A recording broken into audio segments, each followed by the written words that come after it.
I know, I understand. I understand the frustration you feel at the moment. I understand why you want to break things off. I understand why you want to tell him or her, I am done. This is too toxic for me.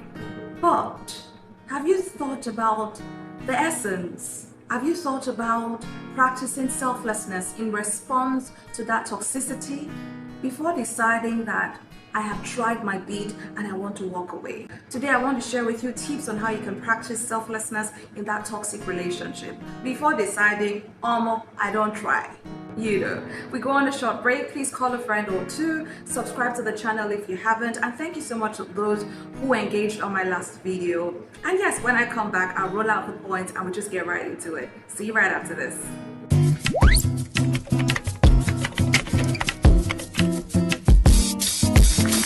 Number one way to practice selflessness in a toxic relationship: set healthy boundaries. Now, if you're with a partner that constantly criticizes you, respond calmly. You can respond by saying, hey, babe, I value your opinion, but it is important that we communicate respectfully. Like, don't hound, don't come strong on me. Communicate with me respectfully. And you can go further to say, let's talk about what is bothering you. There's something, trust me, in that kind of case, there's something deeper that is biting that person.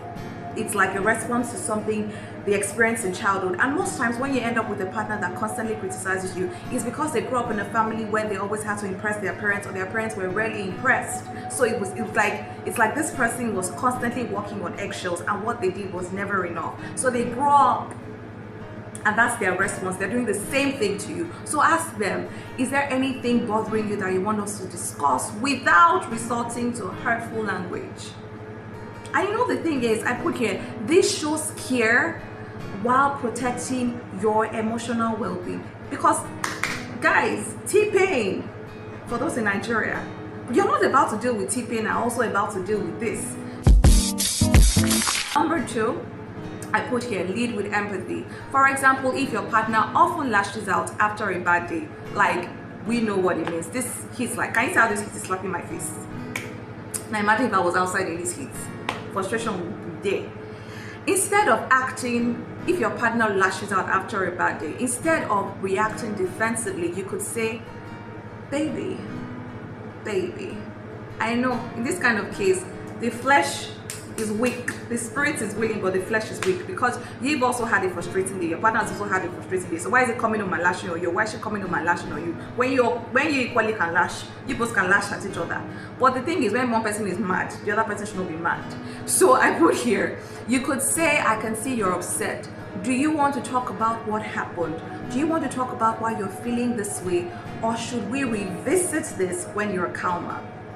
In the heat of the moment, your partner may not be willing to have a discussion with you. So you can tell him or her, hey, I get that you're upset, but can we talk about this now?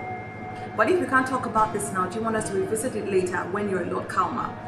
And you know what this does? This acknowledges their feelings without you condoning the toxic behavior. Number three, now if you have liked what I've shared with you so far, please like, share, comment, subscribe, just help support your girl. And guys, I hope you're watching the ads on my videos. Remember, I said on my last video that I've been monetized. So the way that you support me is by watching this video as well as watching the ads. Number three is focus on small acts of kindness. If your partner is one that tends to focus a lot on negativity, today just write thoughtfully, give them a handwritten note, tell them how much you love them, how much you care for them. Or you could just go ahead to prepare their favorite meal. Or if you don't want to prepare a meal, because frustration. You can't go to this frustration right now. This heat is killing me, and then go home and get me pounding yam. You could probably spa date, dinner date.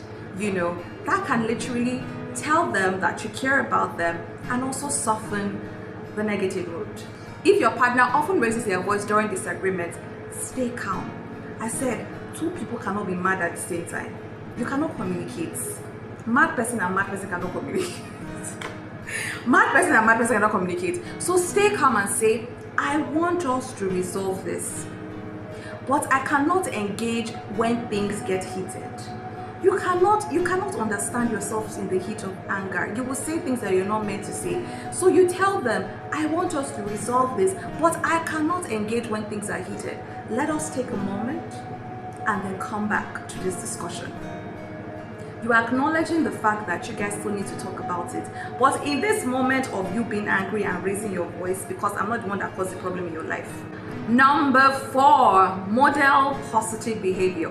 Now I know that there are some people, I put it here, if your partner often raises their voice during disagreements, it is so easy for them. In the flick of a switch, their voice has gone from 0.1 to 1001.90. Yeah, you get the point. I'm not the one that caused the problem in your life. I understand that you're angry, but Bobo and see, I can be angry too. But let's take a moment, go cool off, and then we can come back to have this discussion. And this encourages a healthier way to handle conflict. You cannot communicate in anger. One person cannot be like, you guys see, it's okay. Take that time. Let him take a walk outside, let you go and wash dishes. Just do whatever makes you happy, and then come back and have a discussion, right? Rather than you now saying you want to match their tone, you are mad, you are crazy, you are stupid, you are an idiot, you are a fool. No. You know better. You know better. All right, that is tip number 4. If you have loved what I've shared so far, I hope you have subscribed. I hope you have shared with your friends. I hope you've also liked the video. And of course, I'm saying it again, guys, do not skip ads. If you want your girl to earn some money on YouTube, earn some revenue, please watch the video as well as the ads. All right, we go on another break. I'm going to return. I share you tip number 5, and then I kick myself off your faces. All right, see you soon. Number 5, the 5th way to practice selflessness in a toxic relationship is stay solution oriented.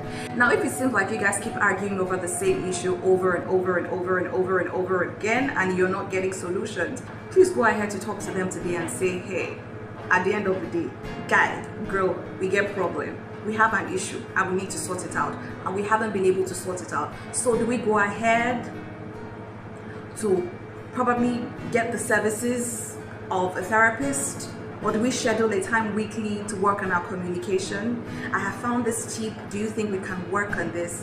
And that means that you definitely value the relationship. You value peace in the relationship. You value resolving rather than blame shifting. Oh, you're the one who did this. You're the one who did that. No, remember that time you did this. Remember 2 years ago. Remember 5 years ago. You're going back to the past and you're not very keen on solutions always, because arguments will happen. Bigger arguments will happen. If you spend 2, 3, 4 hours on just one argument, what now happens when you have the bigger ones? You have 2 weeks, 3 weeks? Nah. All right, so that is tip number 5. And I'm going to round off by reading what I wrote on my notes. I said, in relationships, selflessness doesn't mean enduring toxicity. Because some of you will now say, so she's telling us that if a guy is doing this to me, if a lady is doing this to me, that I should endure. No. Selflessness doesn't mean enduring toxicity. It is about showing kindness and love. It is about showing kindness and love while encouraging mutual growth and respect. If the relationship does not improve despite your efforts, these 5 tips I've given to you, if your relationship does not improve, prioritizing your mental and emotional health is essential. And you know what that means. No suffer head. It is not one man to one woman. I mean, it's one man to one woman. But it is not Fola must be with Tunde for the rest of her life. It is not Tunde must be with Chini for the rest of her life. Alright?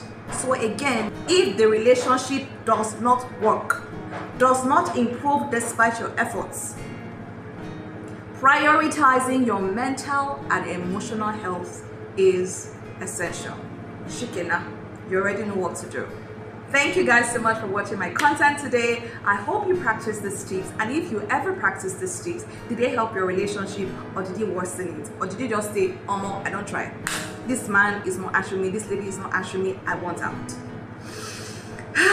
So guys, please support me by watching, by sharing, by liking, by commenting, obviously. Until I see you again on my next episode, live, love, be happy always. You only live once. So make the best use of your life from today till eternity. I love you so much, guys. Bye for now.